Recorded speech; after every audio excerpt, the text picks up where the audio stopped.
everyone, and welcome to the very first episode of the Mid.Life.Artist Podcast. I am so happy to be at this point, and thank you so much for joining us today. The first guest is Christine Serfozo, who's an amazing dancer and teacher and creator of the Peony Somatic Dance method. I think you'll just love her and the insight and wisdom that she shares with us today. Just a couple of notes. Number one, we do touch on mental health and medication. So if those topics are a little sensitive to you, please exercise caution, take good care of yourself. And then lastly, in the back half of the recording towards the end, there's a couple little blips in like little lags in the recording. That's on me as I'm learning. I'm so sorry. I hope you will forgive me and just let them pass. It's just a couple little blips. It does not take away from the amazing content and wisdom that Christine shares. And I hope everyone is having a wonderful day. Again, welcome to the Mid.Life.Artist Podcast. And here is your first interview guest, Christine Serfozo. And we are recording. Okay, hello everyone. Welcome to the first episode of Mid.Life.Artist Podcast. My name is Brandy Reynolds. I have Christine Serfozo. Am I saying that correctly? You are. Okay, awesome. Christine Serfozo, who is a wonderful dancer and teacher and creative human that I discovered at least a decade ago, right? When you were still doing Bliss Chick. How long ago was that? Well, I think I started writing Bliss Chick almost like 20 years ago. Okay, so it might even be, it's longer than a decade then. It's a long time. Right. Because I've been doing what I'm doing now for like 16 years. Yeah. And Bliss Chick was for a few years before that. Yeah. And you would have been Joy Rebel. I would have been. Nice memory. Yes. So, and for people who have no idea what we're talking about, this was back in the blogging world when a blog is how we all communicated with the internet. And not quite as much of a trash bin as it has been lately. Right. But we had blogs and we discovered ourselves. And so that's how long I've been following Christine, for probably almost 20 years. But Christine, Crazy. If you wouldn't mind just a really quick introduction and where people could find you now. Is Bliss Chick still live? No, Bliss Chick is not. I torched her a while ago, and I'm like kind of sad that I did that, but I think that's my Scorpio nature, just to get rid of things when I feel like they're done. So now you can find me at christineserfozo.com. If you can't spell that, which I understand, it's a lot. If you just go to Peony Somatic Dance. Okay. It'll take you to the same place. Okay. Yeah, so that's peony where I am as now. in the flower, which I mean it's with her cat, which I'm sure we'll get into. But peony as in the flower, somatic as in somatic, which right. is and actually, so let's before we get into that, because you've been doing this since way before I heard anybody else say the word somatic, and it become like a thing. Thank you. So, and I've read this story before, heard this story before, but I think it's really important to kind of start at the beginning. I would love if you could kind of talk about that first inspiration, that wedding. Yeah. When you came back into dance. So by my late 20s, I think, like backing up just a tiny bit, by my late 20s, I was really seriously depressed. Depression was like the center of my life. I had chronic, debilitating depression. I'd go through cycles. I would sort of come out of it a little bit and then go back into it. That lasted for most of my 30s. Somehow in my late 30s, I started blogging. And I say that with that wedding you're talking about saved my life. The blogging community, like you said, was different back then. It wasn't a trash bin. And I met all these people who I have stayed connected to and who are wonderful. And I had conversations that I'd never had before. And I started to understand that I wasn't alone. And then when I started to dance again and I wanted to go to a training, I announced it on Bliss Chick. And that is the only reason I went, because I felt like, well, I can't not, because I've told all these readers that I am. But when I was 40, I had a very good friend die. He would have been I'm 56 now. He was 55. And I didn't want to go to the wedding because I had just lost this friend. But he was also a person who did not necessarily get to live his full self, but Yeah. he wanted that for everybody else. Yeah. So I thought, okay, I'm going to go to this wedding for Ken. And I went, and it's ridiculous, but the song Dancing Queen came on, and I got up to dance to that. Like, I could not resist that song. And then I realized that I felt happy when I was dancing. And I had been a dancer since I was really little, but when you're seriously depressed, it just ruins everything, of course. Yeah. I always say depression eats all the things that could actually save you. And it ate my dance. Like, I Yeah. stopped dancing completely by my late 20s. So I danced that song and I thought, okay, something happened to me. Something important happened to me. And again, I think because I was blogging and I was doing yoga, I was open to that experience where if I hadn't been doing those things, I might not have even noticed that something was happening, if that makes sense. Yeah. So the very next day, I ordered a pair of black Capezio ballet slippers, which I then never used, but they became like a talisman because Right. I work barefoot. So, Yeah. Right. Okay. and then I started dancing every single day for like 2 to 3 hours a day. I was super committed and in little bits. So not like all of that at once. Right. I think that's key. And then I realized, oh, I think I want to go to some sort of training just to like kind of support myself. And then it all just started happening. Okay. Yeah. Yeah. That's the basics. Can you talk about, because I think this is really important. So you were you were already doing yoga, if I remember correctly, right? Yeah. And so that is also movement, but it wasn't the movement that sort of clicked with you, or it clicked in a different way, or whatever. Can you talk a little bit about that? Because I think it's important for people to acknowledge Yes. what works for, like, how did it feel different, I guess, is a way that another way I'd ask that question. Yeah. So, like I always say to everyone, you're an experiment of one, Yes. and you have to keep experimenting. That's the key. Mm-hmm. So, I started doing yoga probably pretty early on during my depression because everyone would talk about it being Yeah. good for stress and Yeah. stuff. And then I found Kundalini yoga in particular, which is a much more flowy, dancey type of movement. It doesn't have like, you don't do a lot of things like triangle and things like that. And there's a lot of breath, which is key. So I would always say that yoga kept me alive, basically. Um, but it was not my particular medicine that I needed. Yeah. So also, I would say that Peony Somatic Dance, the underlying structures of it are very much yogic, right? They're breath work because I am big on a concept I call breathe and wait. Um, it's about mindfulness, it's about attention and focus and awareness and noticing, and all of these things that I would have been learning from yoga all along got really embedded into then my approach to somatic dance. And the word somatic, is really popular right now. And I integrated it into the name of my processes because people seem to understand that that means Mm-hmm. something different than the word dance by itself. Yeah. For a long time, it was really hard for me to name what I did because people hear the word dance and they get freaked out and they think it's about learning steps and putting on shows and all that stuff. So the yoga was this really crucial underlying component, but right, it was not the thing that gave me the the like chemical combo rush that I needed to heal my brain, basically, right? And it's not like the thing is somehow a fix.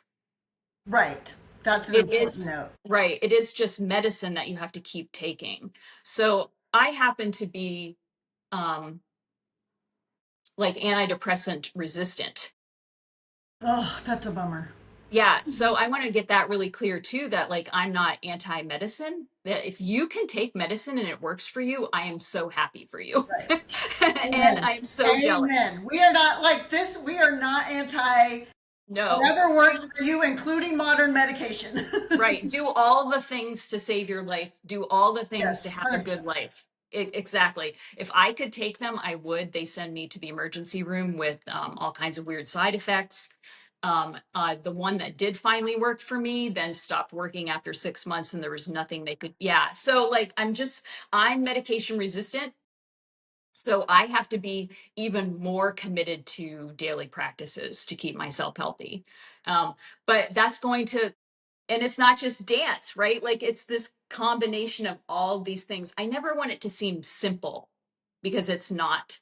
100%. I love that you say that. Right. It's work, and it is work. Even when you found the thing that you love, it's still work. Not all the time, right? Could not be. But backing up a little bit, so you go to this training. What was the training? Was it to learn to be a dance teacher? What was the training specifically? So I did a lot of my training at Kripalu, which is the largest residential yoga facility in this country. It's in Massachusetts in the Berkshires. And the very first training I did was yoga dance. One of the original like students of the Kripalu system, Mega Butenheim, was my like first mentor. And it was a system that she designed that was like traveling through the chakras just to bring people joy. She's very much into positive psychology. She works with some of the founders of that now. And then I did some training with her for special populations, for people like with Parkinson's and Alzheimer's. And so I started to get a real grounding in that. But then I had an intensive with Maureen Fleming, who is the person in the West who does and studies Japanese Buto, Okay. which is a form of movement art that arose out of Japan after World War II. And she actually, lineage wise, is connected to the starters of that. She studied in Japan a lot. She changed my whole world, life, everything. So I would say now Peony Somatic Dance has two roots. It's very rooted in yoga with all of its principles of, like I said, breath and everything, but it's extremely rooted, tap rooted in Buto. Um, so yeah, those were and I did a bunch of trainings too with people in the like somatic psychology end of things, um, which is an area I had been reading in long before I started to actually dance again, right?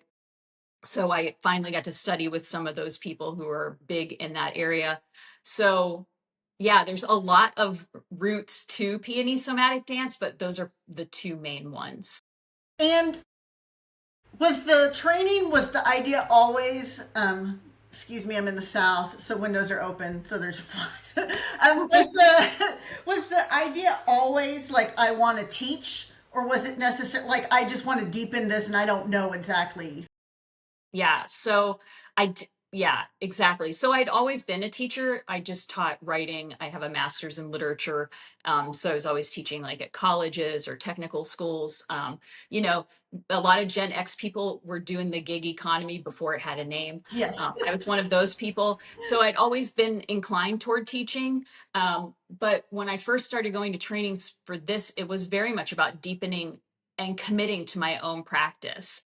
And then after I did the yoga dance, when I completed that, which it took many months, my friend owned a tiny yoga studio in Erie, Pennsylvania, where I'm from. And she said, come teach a class. And I'm like, no, I'm not ready.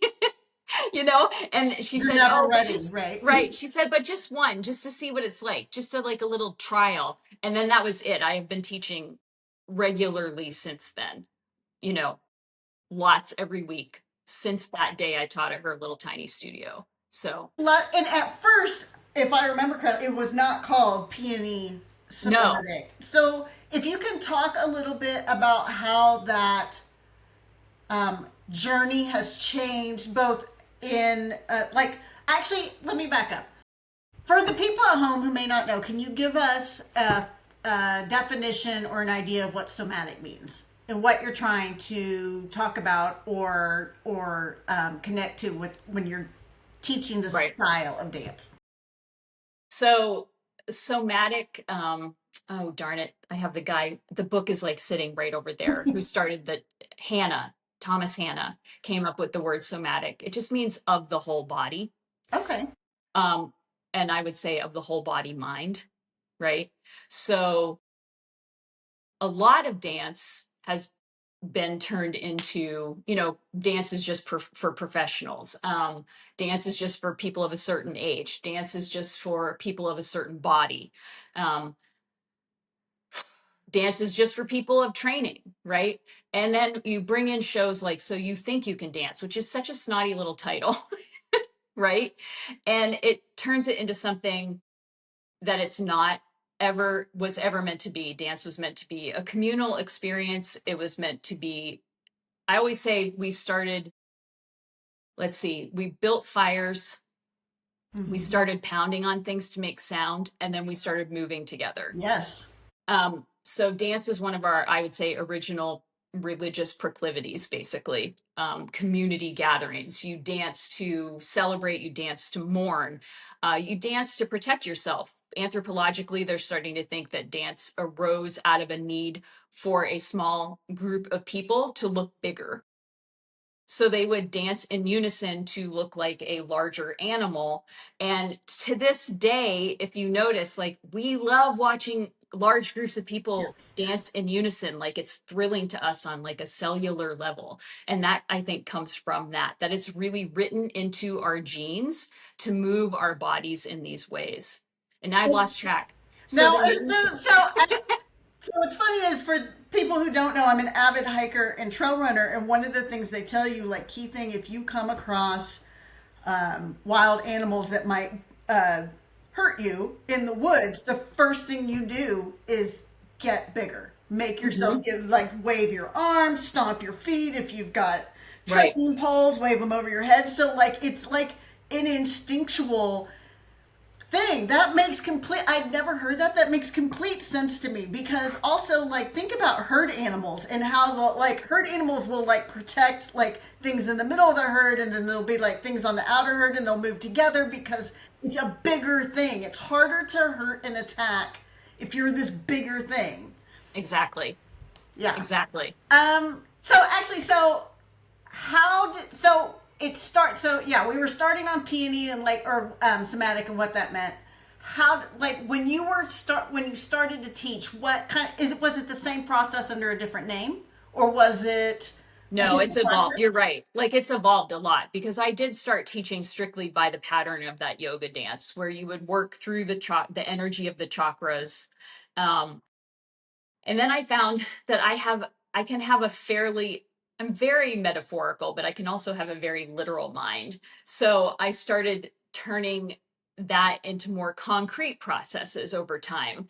And then instead of, just the idea of the chakras, I developed like body parts, which is just what it sounds like that we take 6 to 8 minutes toward the beginning of every class, working through all of our joints in a variety of ways. I have a bunch of different ways of describing that to people so that they can experience their joints new every time, right? So over time, as I learned more and more, as I spent more time finally in my own body, as I observed people moving, like I always say, my classes are like labs for me. And I started teaching a wider variety of people, including my elder dancers, who were people typically above the age of 75. And I would teach people who were in wheelchairs and who had different disabilities as they aged. And as I started teaching more and more people and also understanding and noticing the psychological effects of the work, and then studying Buto brought in such a sense of poetry to the work. It all just kept evolving. Like as I learn, it just keeps changing and growing and morphing. And I keep taking, I'm like a compost pile, and I just keep taking in more stuff and composting that and Yeah. turning it over. And I try very hard, I have to say, when I'm teaching, and people who've taken classes with me know this, if I'm using someone else's process, or if I figured out something because of a choreographer or because of a psychologist, I will always name that in the class. I think it's really important for us to cite our sources and to give honor to the people we've learned from. So it's just this huge, like I said, compost pile of everything I've ever learned about the body and the mind, and then my own love of music and play and playfulness. And it's all of that come together over years and years and years of experimentation. And it was really hard for me to describe it to people at first at all. It still can be very trying. um, and then it was really hard to name it. Like Yeah. it kept evolving through different names, even because, like I said, at first, the word dance, like no one was doing anything. I don't mean to sound like this, but no one was doing like what I was doing at this time. No, Um, no, they really were not. You were the only person I knew who was presenting this offering. mhm. I didn't know anybody like you. I didn't know anybody who was doing what you were doing. There wasn't like, because sometimes you could be like, oh, this artist, these artists have a similar style, Right. whatever. Like you're the only person I saw teaching this sort of like really embodied therapeutic movement. Yeah, and I mean, when eventually I found, a few years in, I found Ohad Naharin, who was the artistic director for Batsheva Dance out of Israel. And he created a system he called Gaga long before Lady Gaga. And it was the first time I came across, and he's a really high level choreographer, dancer. Martha Graham set him up. Um, so it was the first time I came across someone who was kind of sort of doing what I was doing. And I thought, oh my gosh, I'm not crazy, because there's this dude, right, who's like way up here, Right. kind of doing these similar things. So that was the first inclination that I had, that there were a few other people on the planet experimenting with similar-ish processes. But yeah, at the time, it just was nowhere. And it was so hard to describe to people what I was doing. It was hard to get people felt very not brave to do this. But eventually, I would find my people, and it went through many name evolutions. And then, of course, almost 4 years ago now, which is hard for me to believe, I lost my soul cat, Peony. And was she was a soul cat. She was with me through some serious depression. Yes. Even while I was doing this work, I would still go through cycles. And she was only 9. She was very young, and she started throwing clots, and it was very traumatic and very sudden. And I was like, oh, right, Peony Somatic Dance in honor of my cat. And it also just works so beautifully for me metaphorically. The peony, that's this big fat tight bud, and it opens up, and it's got so many layers, and there's so much beauty in the layers. And I thought it just is really representative of what we're doing when we're moving in our bodies like this. So I love yeah. that. I love that so much. Thank you for sharing that. I was even going to say, like, because I knew about Peony I was going to say, like, if you don't want to talk about it, we can cut it out. So I'm glad that you felt comfortable to talk about her and to honor her in this way. Let's kind of get into, um, sort of like, if I were to talk about like inspiration, how do you think about inspiration? Where do you get it from? Can you expound a little bit on like your process? Do you rely on it? I mean, one of the things I have learned as an artist is I really appreciate it when the universe gives me those little pieces of inspiration, but I have to do a whole lot of showing up for them to show up. And I don't work in a body movement medium. So I would love to hear kind of your process and thoughts on how that works for you. So yeah, you can't count on inspiration. Um, Definitely, you can't count on willpower, even, right? You just have to have practices that you're committed to. I like the word devotion, like I'm devoted to my practices, and my devotion can wax and wane, of course. But the main place that I tend to feel inspired in terms of like creating something new is music.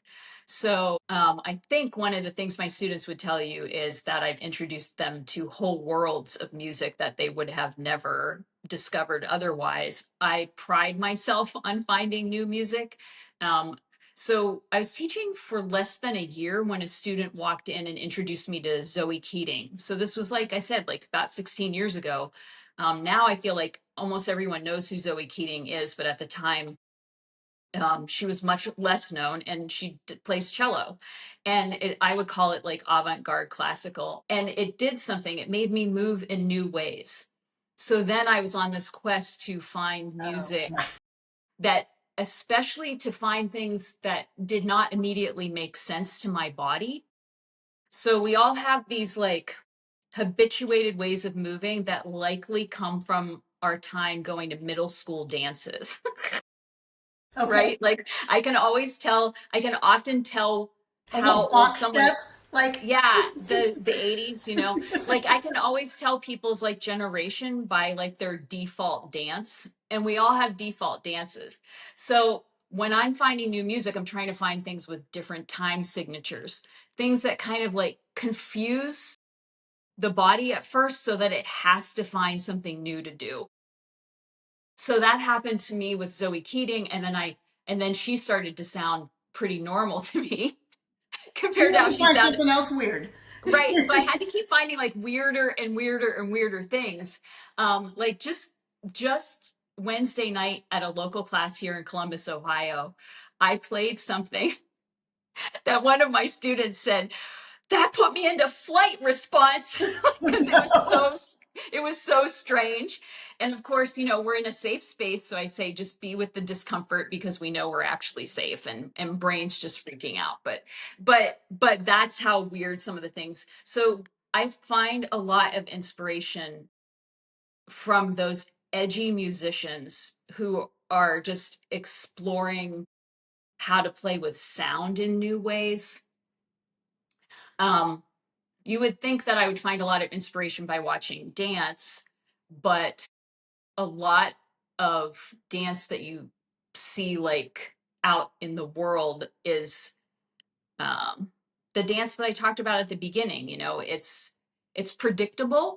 Performance. Yeah, and it's performance oriented and it is perfection oriented. And I Yes. always tell my Yep. students, like, I find perfection boring, you know? Yep. Like, there's a certain level of athleticism that I can admire, of course.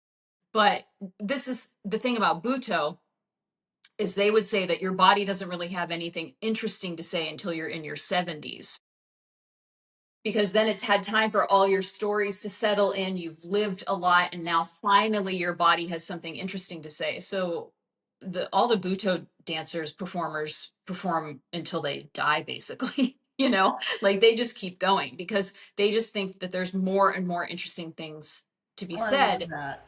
Yeah, as the body ages. And of course, I love that. And I think it's very true. And I've experienced it watching. I always bring up this story. I was teaching a group of nuns, and they were older and they all had health issues. And the one had had a stroke and had no access to her left side. So she's paralyzed on the left and she was in a wheelchair. And we were doing like in circles, we were taking turns leading, Mhm. and it got to be her turn. And she was using her right hand to like dance that left paralyzed side. And we were all crying because the honesty of that, the the beauty of the honesty of that, right? So I'm all over the place. Ernest Hemingway said, writing is easy. All you have to do is write one true sentence and then write another true sentence and then write. So I say in movement art, in somatic dance, all you have to do is take do one honest move and then the next honest move, and that's where the beauty comes from. That Yeah. just like, just because as I'm thinking as you're right, as you're talking and you're talking about like perfection is boring, but we are so inundated with images of perfection on social media, and like you said, you think you can dance and blah, all the things, blah blah blah, Mhm. and that like, but there's so, if something is performative, if something has been like cleansed to the point of perfection, it's like there's no truth in it anymore because it is just a performance. Mhm. It is just like an outward thing. Not it's like take a truth. Like, how am I really feeling in this moment? What does my body want to do? That just really like, oh, that was, it was just, you weren't all over the place. Thank you for kind of sharing that process and the idea of her with like just like, yeah, Mhm. I can't do this anymore, but I still want to like move in a way that, oh god. Oh. Yeah. um Exactly. You touched on it a little bit, and again, this is something. The next question I'm going to ask you is about spirituality, and I realize that that can be a fraught conversation for a lot of people for a lot of different reasons. So, if you don't want to, if there's anything we need to like edit No, out, that's fine. but you talked about like time immemorial, people have been dancing to celebrate things or to honor things. And then you were also talking about, you said something about devotion.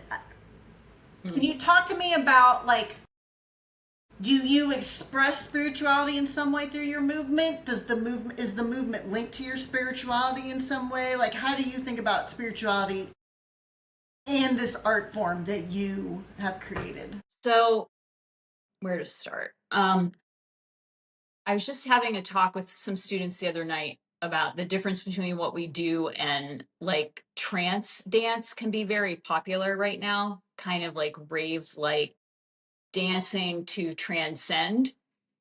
And I don't, Peony Somatic Dance, we don't dance to transcend, we dance to land, right? And we dance to land in our bodies and to land in our lives and to land in the truth of the now, Oh, God. whatever that is. So, one of the key principles is that we don't expect our body to do what it did yesterday or last year or 10 years ago, that we work with the body we have in this moment.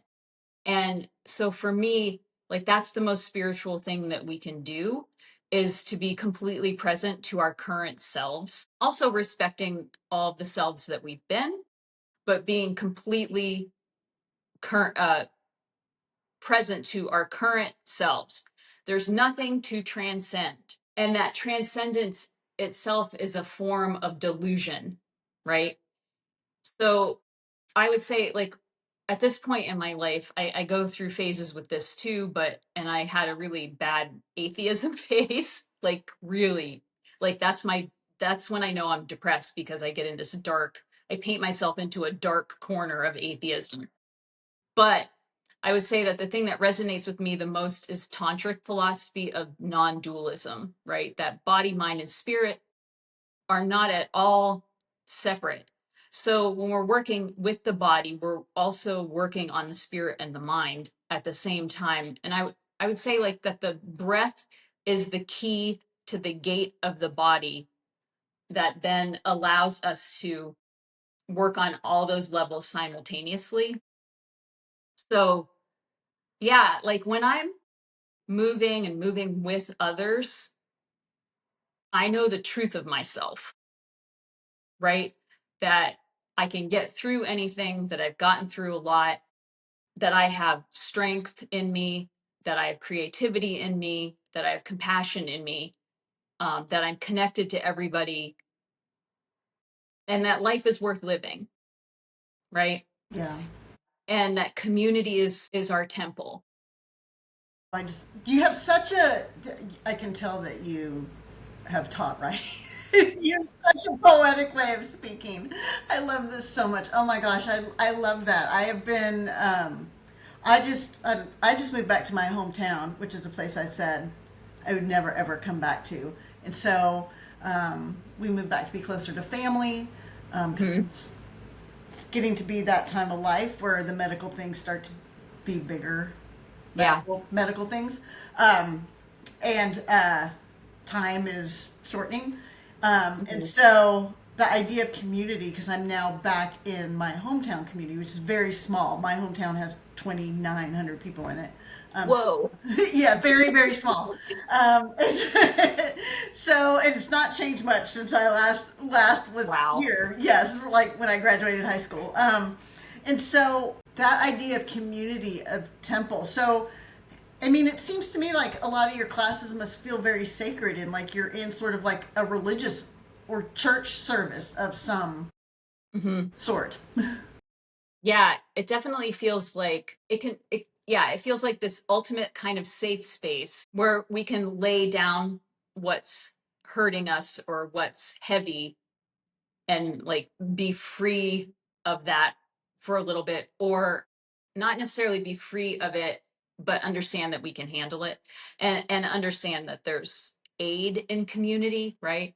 So especially right now, you know, it's hard, right? With the world being like it is right now, I think that the work I do is not important enough, or that I'm not directly affecting enough change. But then I know that that my students would say that the classes are at this point just saving, right? Right.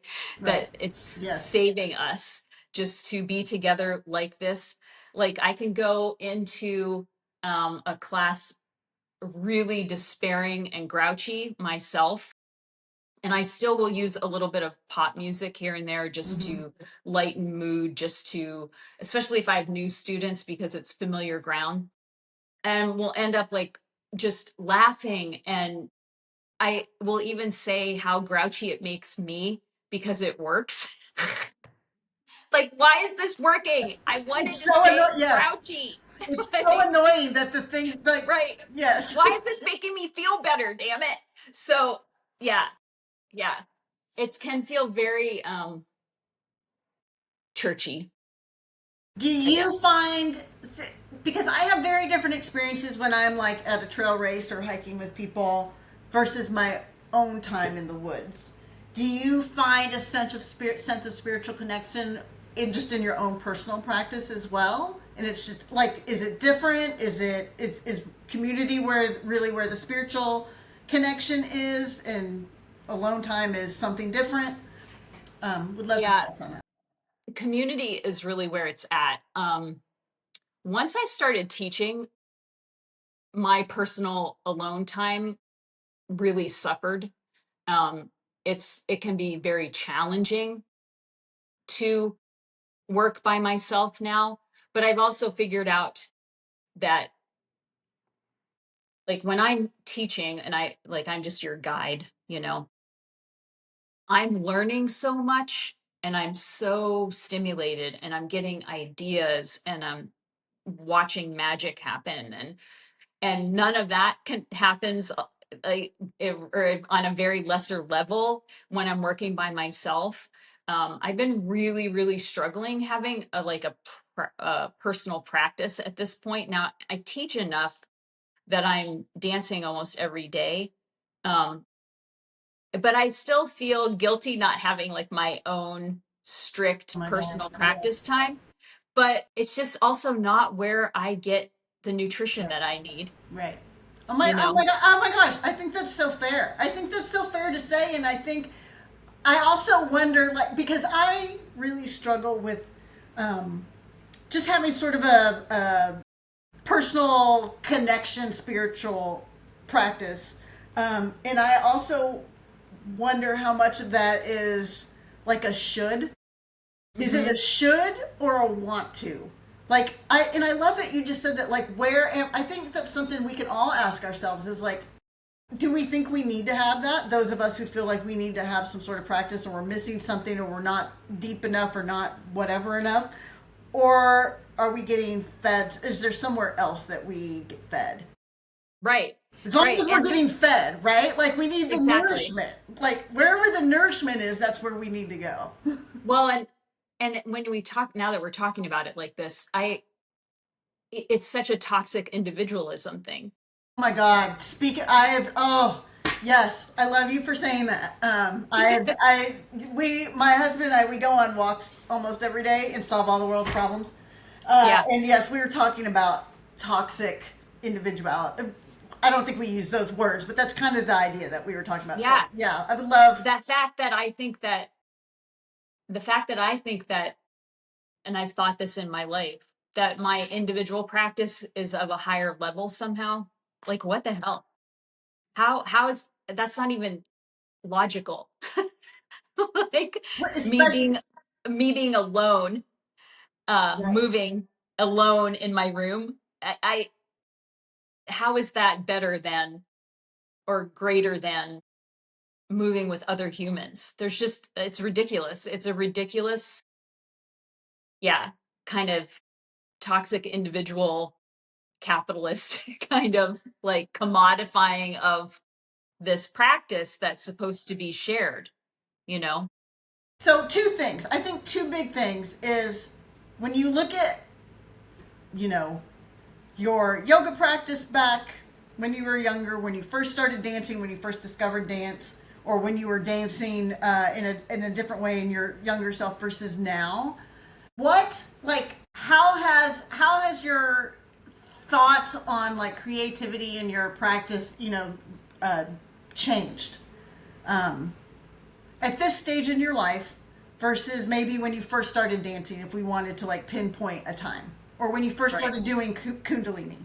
Yeah. So I think I always tell people like the fact that I started to dance again at 40 meant that I had to be smarter about my body in a way that, because I tend towards some hypermobility. Mm-hmm. So when I was younger, I would just abuse my body. And of course, dancers are very much encouraged to do that. Like hyperextension right now is like the thing in ballet. Like they're not even that interested in you at higher levels of ballet unless you have hyperextended knees. Yeah. And to me, like that's ugly because that is a damaged body or a body that is going to be damaged, right? And I don't think that our bodies need to be hurt for our art. I think part of our art should include respect and compassion for ourselves. So, as an older person now, like those are priorities for me. Where when I was younger, I was pretty freaking competitive. People would say I'm still pretty freaking competitive, but I was like really, really competitive. And when I first started doing regular yoga, I was really competitive. Even in a yoga class, I'd be looking around thinking, what is wrong with your triangle? You know what I mean? And it was just like a judgment based on these externals, which were ridiculous, not understanding that person's skeleton at all or their Right. journey or anything. Right. But like, and not understanding that I'm built perfectly for yoga in terms of I have a short torso and long limbs. So like the first time I did down dog, I'm like, what's the big deal? The first time, Right. triangle, why is everyone struggling with this? Well, my skeleton's built for that, right? So I didn't understand any of that. So we come at these things, like I said, with kind of, well, like I would say, like capitalist eyes. So in Buto, do this thing where we say to have soft eyes, eyes like windows, eyes that receive rather than take. And so, and Western eyes are very takey, right? Yes. So the idea that so that has really changed because my Western eyes, my competitive self was constantly taking, constantly wanting to own, constantly wanting to be the best, right? It was really important for me to stand out. But then when I started to dance again at 40, it was such an internal process. And then I would go to trainings, and when I would stand out, then it was shocking to me because, like, I was just in my own internal process and it didn't. I can remember one of my first trainings, there was another woman there who had a big dance background like myself. And she was talking to my trainer that she realized she was so upset because Christine was getting a lot of attention and that she wanted it. And I hadn't even realized that I was getting attention. And because I was so out of that mode with dance by that point that I wouldn't even recognize that. And it was such a wake up for myself too, that I had been that person, right? Yes. Yep. Who would have been devastated if I wasn't pointed out as the best one, you know? And at that point, it meant nothing to me. And I thought, oh, well, that's some progress because, like I said, it was all about internal. It's all about how am I feeling, not what am I looking like? How am I Right. feeling doing this thing? So I completely disconnected. So that was a huge I change. love that. Yeah. Yeah. Yeah. Yeah. And then one last thing, and then we can kind of wrap it up. I Have you had any um, advice in your life that has stuck out to you? Is like it was impactful to you, good for you, saw a positive. And then have you had any that's just complete garbage? Oh, interesting. That's so funny because like I'm such a sieve in terms of like I just get rid of immediately things that don't resonate. Good for you. Good for Um you. I thought one of the reasons I asked that question is I tend to take on. Oh, I tend to okay. try to carry for others. So, and sometimes I've needed, part of my process of getting older is to discern and go like, that's not for me. Yeah. Just because that person is older or has a title or a whatever doesn't mean that that was good information. Yeah, I'm stubborn that way. Good for you. I'm so glad to hear it. Yeah, I think like there's still comparison though, right? Like um one of my trainers would say that she would work on a particular like little bit of movement for like 6 hours, you know, working to get it just right. And at that point I did think, "Oh, my practice sucks," Mhm. because I don't do it that way. And I've never done things that way. When I went to college, I went as a theater major, and everybody else, when they would rehearse full out. And I don't do that. Like I just kind of mark and talk. And then when I save it, and it works for me, I save it for the performance. So I've never been that like drill, grit, like just, you know, Right. I've Right. never been that person. I spend a lot of time thinking about it. I spend a lot of time, in other ways, but not so. But there were a few years there where I was like, oh man, I need to get up to 6 hours a day on this time. Like I was Right. really Right. judging myself through that filter. So I would say, yeah. And now it goes back to the experiment of one thing that everybody is different. And you have to find the difference between me and a lot of people is that they don't run the experiments, right? They Like do the I'm take willing, on thing like I have struggled yeah, with. They just take on, somebody said you should do this, so I do this. right. So I'm willing to run the experiments. And I try to teach that like microcosmically in my classes, right? Like I'll I'll ask you to do something specific, but then I'll ask you to find, think about every variable involved in that and just keep changing them, keep changing the variables, just little bits, And that willingness to experiment, I think, is crucial in life, I love that. right? Yes.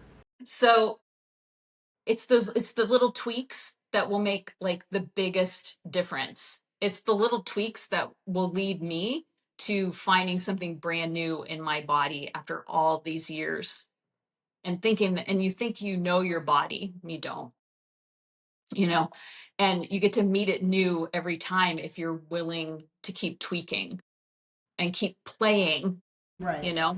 So I hesitate to ask this question because so the question is, if you had to give, you've given so much wisdom already, and I have just loved where this conversation has gone, and that's such a wonderful piece to end on. So potentially I might cut this part out, but I do want, like, if you had to, if somebody was like, Christine, like, I want to do dance or I want to move my body and I'm really unsure and I don't know and it feels like it's not, whatever it is, what would you say to that person? What would be advice that you would give, or something you would want to share with that person?